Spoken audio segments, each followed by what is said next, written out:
A 149 certificate is needed when selling a house and warns of possible risks attached to the property in question.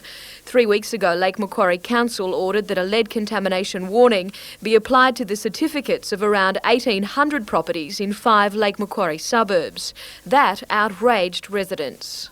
Council had applied the warning to all properties included in a public health unit study on lead contamination, even though more than half the properties did not record high levels of lead. At a meeting last night, Council agreed to review the matter. It now appears that houses with a reading less than 300 parts per million of lead will be excluded from the warning, while houses with lead levels of between 300 and 1,000 parts per million will carry a subtle warning. Over 1,000 parts per million, the 149 certificate will inform the buyer that some remediation work may have to be done on the property. This will cut the number of properties involved to around 600. The matter will go before Council on Monday night.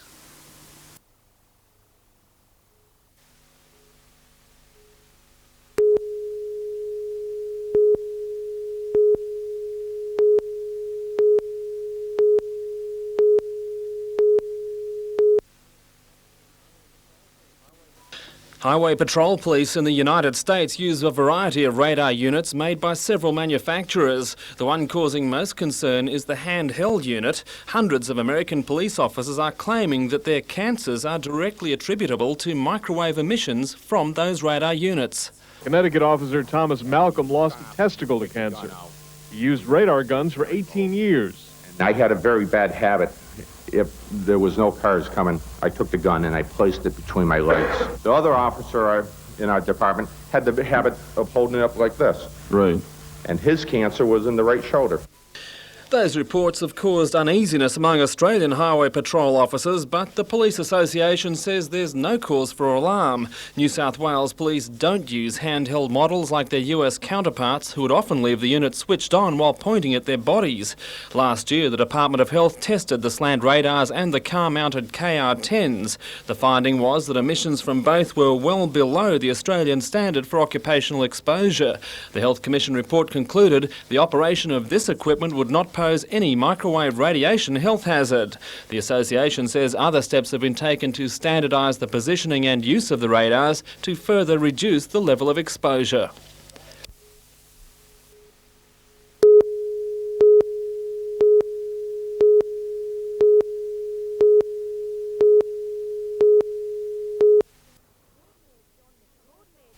Lord Mayor John McNaughton has come under fire from fellow ALP members. At a meeting of branch delegates on the weekend, it was decided to ask State Secretary John Della Bosca to talk to Alderman McNaughton about his responsibilities as an elected representative.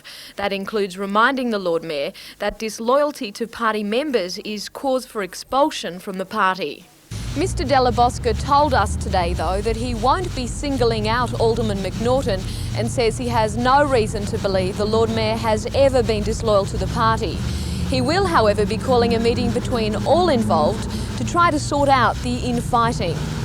Alderman McNaughton would not comment on the matter today, but did say he was not at all threatened by the committee. Infighting within the ALP became very public during the battle to retain funding for the Honeysuckle project. Alderman McNaughton was accused of deserting his own party members to keep the Liberal state government happy.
Newcastle Airport is the commercial aviation gateway to the Hunter. It's not an inspiring first impression of a diverse region anxious to attract tourism. The federal government allocation of $2.75 million will create an airport capable of handling 2 737 jets at once, a potential for 200 passengers.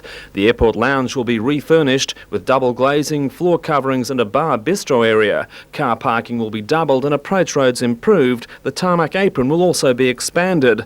Port Stephens Shire President Bob Horn says the improvements don't guarantee tourism, but they will at least make expansion of the industry possible. It's long overdue for a regional airport. We need it. We're one of the most bountiful areas in the whole of Australia, and yet we haven't had a regional airport. A combined Newcastle and Port Stephens Council Airport Management Committee will meet next Monday to finalise terms of the funding, opening the way for the airport facilities to be handed over to a joint management committee, hopefully before the end of the year. Tom Hilston, NBN News.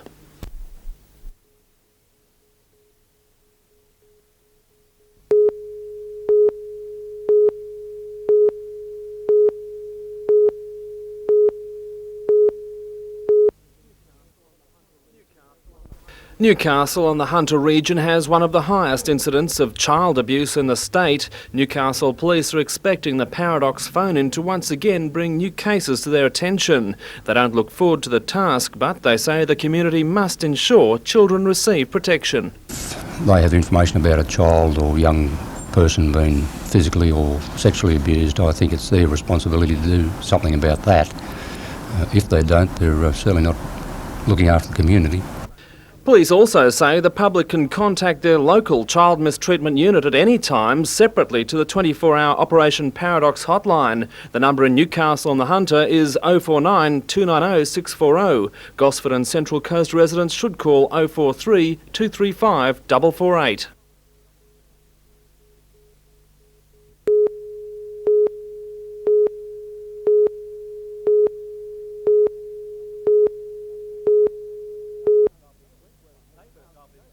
Neighbours of this Wentworth Street house noticed the fire around midday.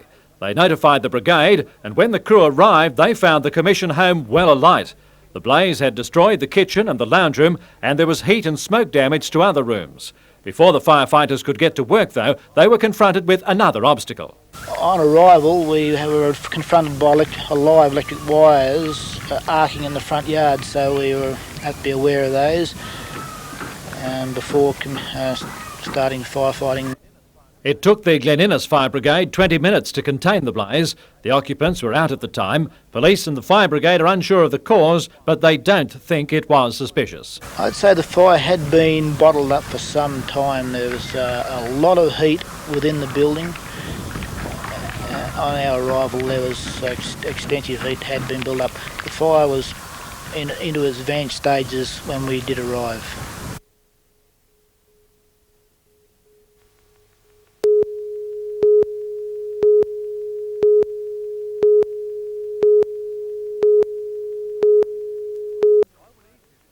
Taiwanese visitors were right on target with what for many was their first roll of lawn bowls, an unlikely but apparently effective arena for international understanding.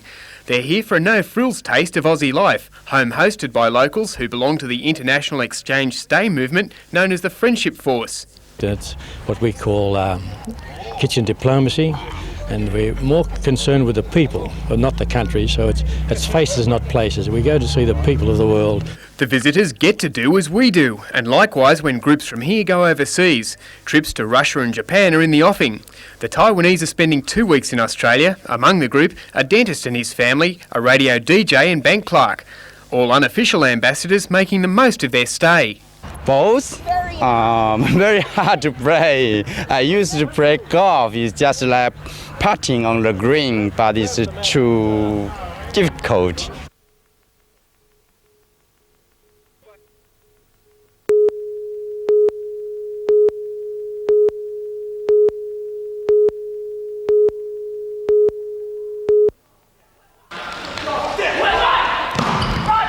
A win last night would have given the Aussies the cup, but according to assistant coach Greg Blight, the team spent too much time thinking about the previous 3 wins to be effective against Japan's top side.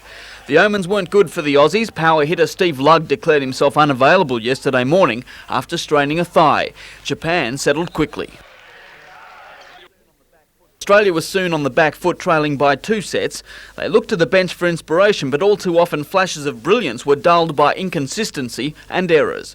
Australia scrambled to win the 3rd set, but any glimmer of hope was extinguished as the Japanese cruised home to win 3-1. The teams do battle again tomorrow at the Whitlam Centre in Liverpool. If Japan manages to square up the series, it will retain the Australia Cup.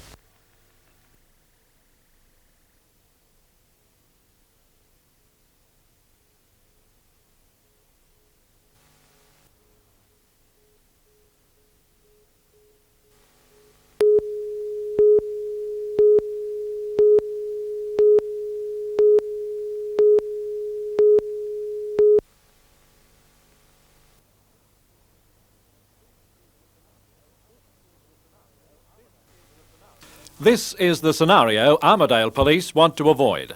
So instead of waiting for the crime to happen, they are taking the initiative and alerting the community about the dangers of leaving bags and purses unattended or carrying them in a clearly visible fashion. People here in Armidale, especially the female population, have a propensity to carry the open basket on their arm with their handbag or their purse laying in the bottom of it, completely unattached. And it's an open invitation for it to be stolen, either whilst they're carrying it or conversely they place it down in a shop and leave the handbag or the purse in the basket.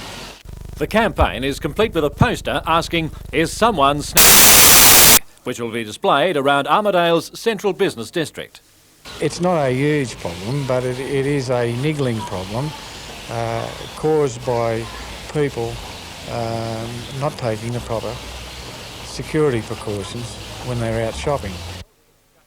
It's held in conjunction with New England Electricity, and Chief Inspector Burke yesterday officially launched the scheme, which has the complete backing of the local Chamber of Commerce. The initiative will be in operation until the end of summer.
Earth tremors in the Bundarra district aren't all that unusual, but last night's shake rattled a number of locals.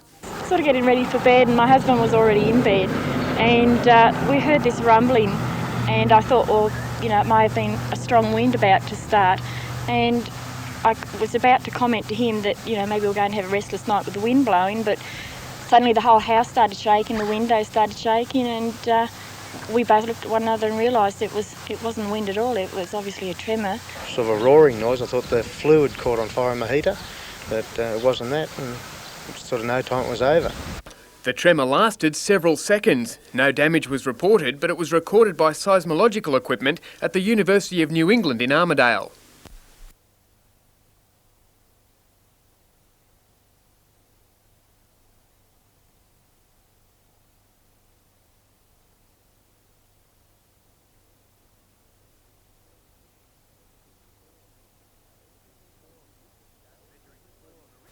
Measuring 4 on the Richter scale, the tremor is one of the largest recorded in the area. We're not able to pinpoint it accurately at this time until we can triangulate from 2 other stations, but our first impression is that it occurred in the Bundarra area.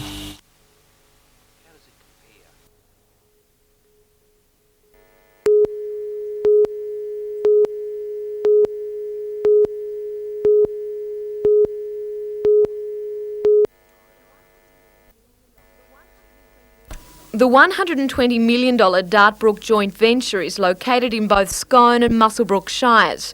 The underground mine was approved by the government at the end of last year. Both councils were involved in preparing submissions and reports for the development. But it was Muswellbrook Council which received the majority of the $55,000 development application fee. The money pays for the administrative costs borne by the council. Shire Clerk of Scone, Ian Nunn, believes it should have been divided equally. There's a philosophical argument between the two councils. We believe that it should be divided equally because the administrative costs of handling the development application were almost equal. Because both councils are unable to agree, the matter has now been placed in the hands of Local Government Minister Jerry Peacock.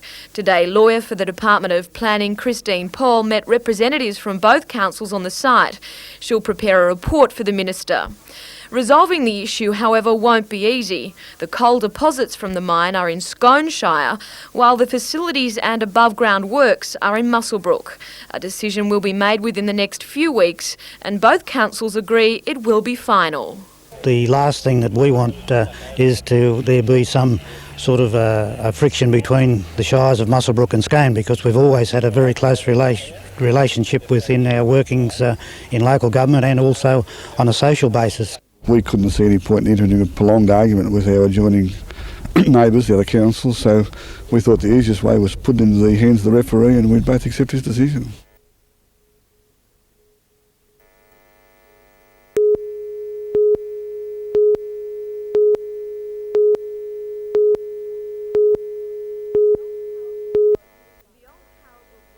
The old Carrolbrook Road north of Singleton is used mainly by Department of Water Resources staff as an alternative route to Glennies Creek Dam. Yesterday, however, a loaded cement truck crashed through one of two timber bridges along the road. The truck tumbled more than 10 metres, landing on its side. The 35-year-old driver from Singleton injured his back in the accident, but otherwise escaped unharmed.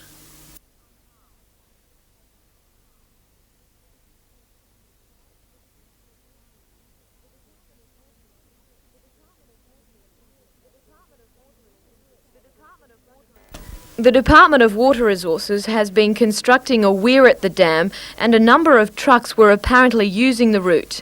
The Foresters Bridge did not have a weight limit sign on the approach to it, but there is, however, a 15-tonne limit on the bridge just a kilometre before it. The truck should have used the alternative route, in my view, of the new Carrolbrook Road and come in the back of the dam site. It certainly shouldn't have gone up this particular road. There are 156 timber bridges in the Shire of Singleton, and engineer John Gould says they're checked regularly. But a local pest inspection company today found evidence that the bridge was infested with white ants. There's a nest there. There's a nest.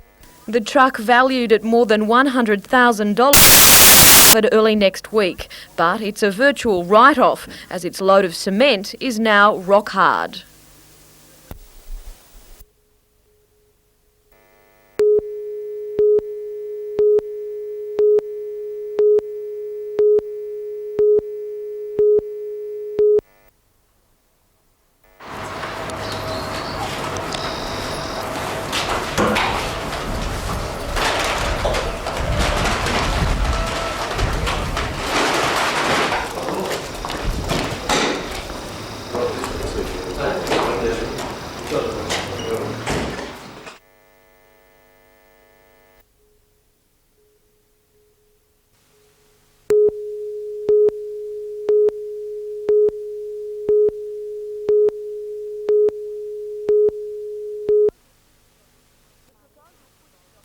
The proposal put to Dr Smythe last night involved bringing 60 beds at Wallsend Hospital back online in an effort to ease ever-growing waiting lists in the region for non-urgent surgery.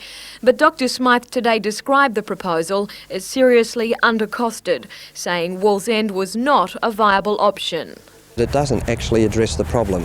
It won't actually lead to a significant improvement in services in Newcastle. That could be better done by expanding beds at the existing hospitals. Dr Smythe says more beds will be opened at the Mater in Belmont and the surgical load at the Royal increased. He also hinted at other benefits for the region during Health Minister Ron Phillips' visit on Wednesday. But HMA President Dr Chris Howe describes this as a band-aid treatment. What we're interested in is patient care and the people here getting a fair deal, and at the moment, we don't consider it as nearly good enough. Dr Howe says Dr Smythe should not have the first and final say on the matter. He has no board, so he's answerable to no one except the Minister, and we are very concerned that there is no democracy and no way in which the community's input can be received.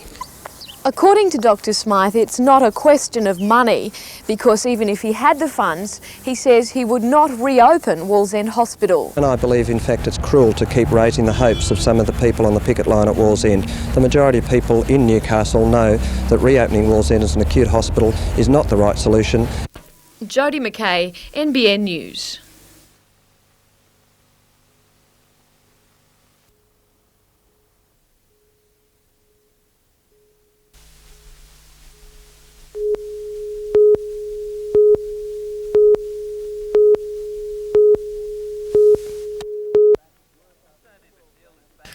Sandy McNeil is back at work after a 12-day visit to South.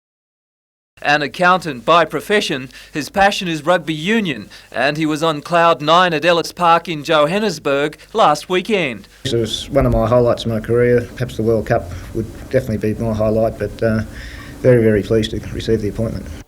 But this test was like no other. While he was not surprised when fans began singing during a minute's silence, he believes it was wrong and has had another Australian rugby heavyweight back him up.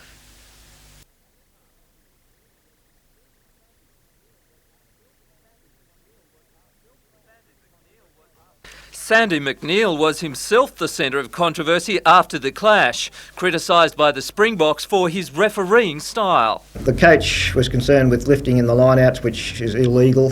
He was told on the Thursday night prior to the game how I'd referee the game. The captain was told that I'd have no back chat at all, and they generally went out and ignored it.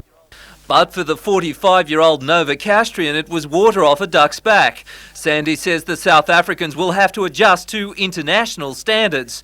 The Wallabies are now counting down to their clash with the Springboks. Sandy McNeil reckons the Aussies will romp in. Referees are bad judges, but I'd be picking a 10 to 15 point win.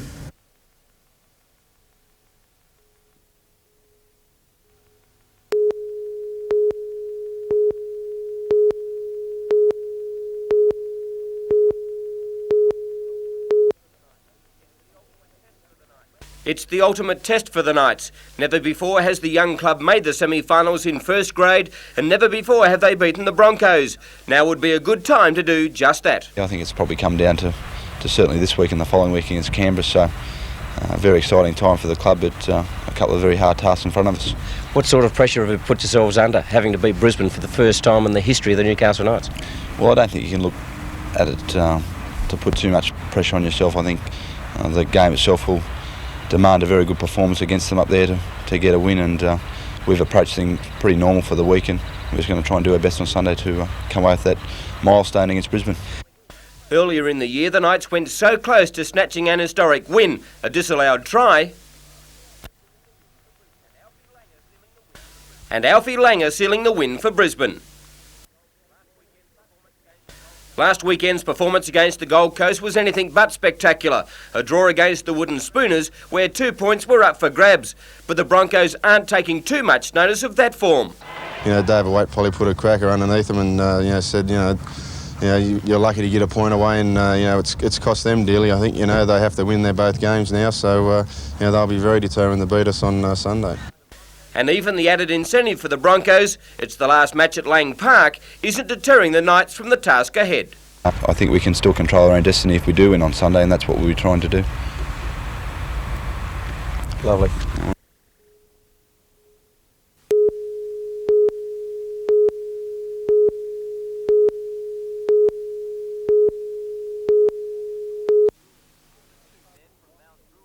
The The two men from Mount Druitt in Sydney were travelling along the New England Highway 14 kilometres north of Guyra at about 7 this morning, heading to the funeral for a family friend in Queensland.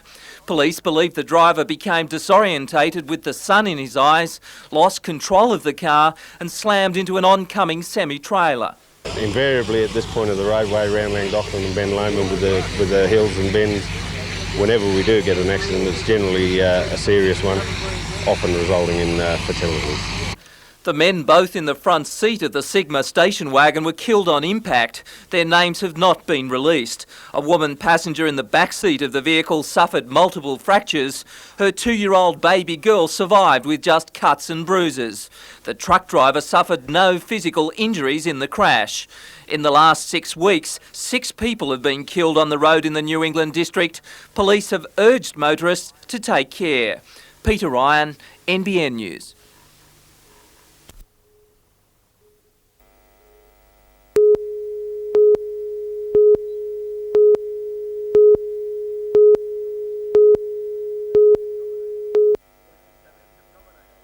Western Suburbs have dominated the league this year and they started in awesome fashion. Brett Hoade busted the feeble defensive line of the Seagulls and looming up in support Darren Tracy, the Tooheys Cup leading try scorer, and West led handsomely. Captain coach Neil Baker followed up with a smart field goal. And then the Rosellas open up again. Tim Perrin threw the hole and he weighted a beautiful pass to Tony Price and the Rosellas were on fire. To their credit, Lakes hit back. Craig Hibbert handling twice before getting it on to Brett Harris, and finally Mark Mulligan took the ball and did well to score. But West were never really in trouble. Greg Price, standing out wide, ran into a huge gap and he found Baker, who threw a big dummy before offloading to Darren Tracy, and the flying centre had equalled the league's try-scoring record and West were home.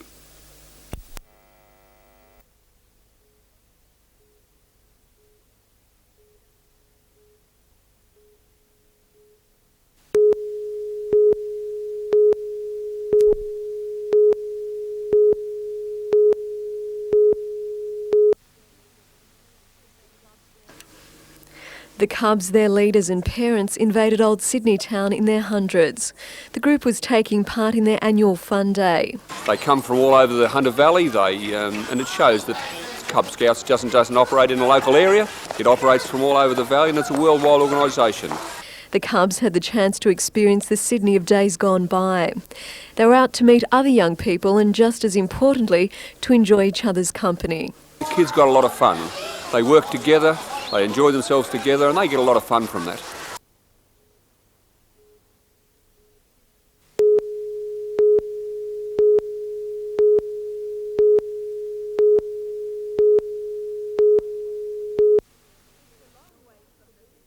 It's a long way from the busy streets of Melbourne for these 4 students involved in the 1992 Agribusiness program.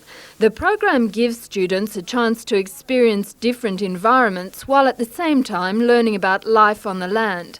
For the next 5 weeks, the students from Sandringham College will study the cotton industry, from the crop to the shop. The experiences they've had have been fairly unique to their lives so far. And I hope at the end of the time, around the 18th September, that they would have be able to reflect on it and see that they've actually sort of grown personally through the experiences. The students aren't necessarily interested in a career in agriculture, but organisers hope this experience will increase their interest. But they don't necessarily have to have an interest in agriculture. We sort of hope in the process that they may develop one.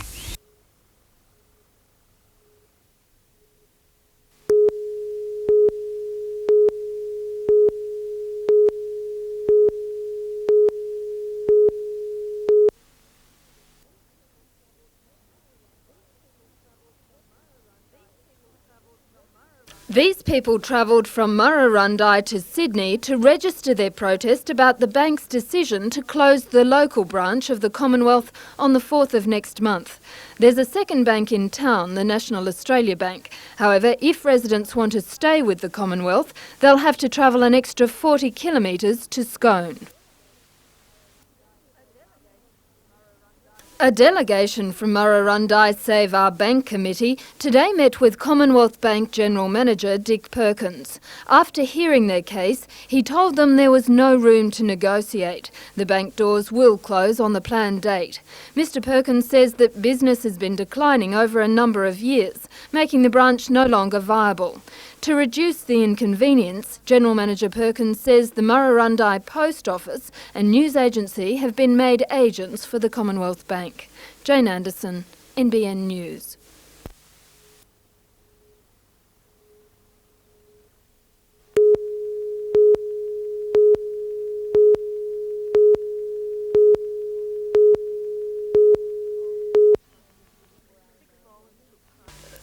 Six bowlers took part in the 24-hour marathon. The aim of the event to knock down as many pins as possible. They knocked down more than 209,000 pins, just over 1,000 more than a record set in the United States. After a tiring day and night, it was time for the team and their proud supporters to celebrate. The marathon has so far raised $10,000 for the Make-A-Wish Foundation for terminally ill children. Selena Buresti, NBN News.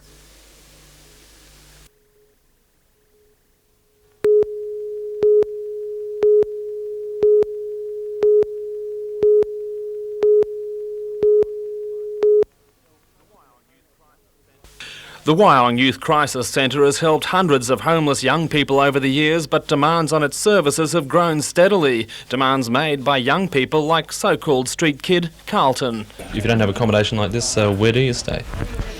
Well, I suppose the streets. So, there's no other alternative unless you can find other accommodation in any other refuge. Others, like Alana, have different but equally important needs for crisis accommodation. I stayed in a foster care for 7 years. Before that I stayed with my father and grandfather, and they couldn't handle me, so I got moved to a foster family. The centre has added extensions to the existing building, new bedrooms and office space to meet a growing demand. They get services, they get youth workers support 24 hours a day, they get counselling services from outside counsellors, they get financial life living skills kind of things, how to cook. State Community Services Minister Jim Longley formally opened the $62,000 extensions with an assurance that the government was taking a closer interest in minimum standards for accommodation assistance. But the Wyong Youth Service stresses the facility isn't about to become a second home. Their main aim of the service is to get them back home, reconciliate family roles into the youth's life. If that's not possible, we send them on to our medium-term service, which is up to 2 years, which again, the main aim is to get them back home if possible.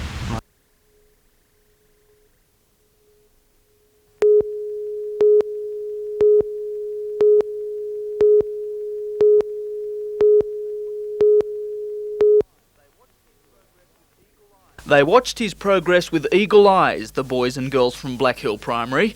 You see, Matt Ryan knows these here parts very well. It's where he grew up. So when the local lad won 2 gold medals at Barcelona, it was only natural that the texters come out and messages be sent to Matt. The whole of Black Hill is really proud of you.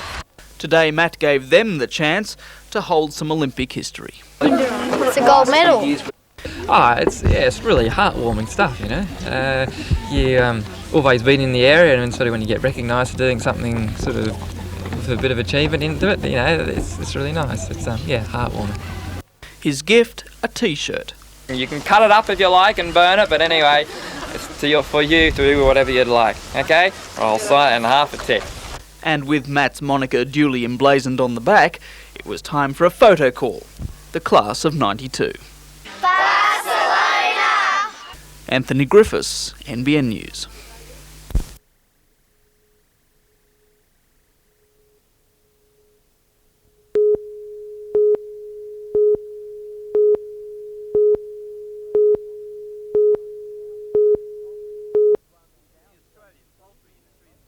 The Australian poultry industry is run without government subsidies. The Meat Workers Union says putting the local product up against imported poultry, which is given financial support, is unfair and would lead to massive job losses. Throughout Australia there's approximately 45,000 workers in the industry. Probably up to half of those are in the Hunter area, and all those jobs are threatened by importation. The Quarantine Inspection Service is considering applications from Thailand, Denmark and the US to bring poultry in. At a seminar in Newcastle today, speakers warned against the move. Jeff Fairbrother from the Australian Poultry Industries Association says it's not just a threat for jobs, it's a threat for the industry itself. We believe as an industry that there is a serious disease threat from the particular countries concerned.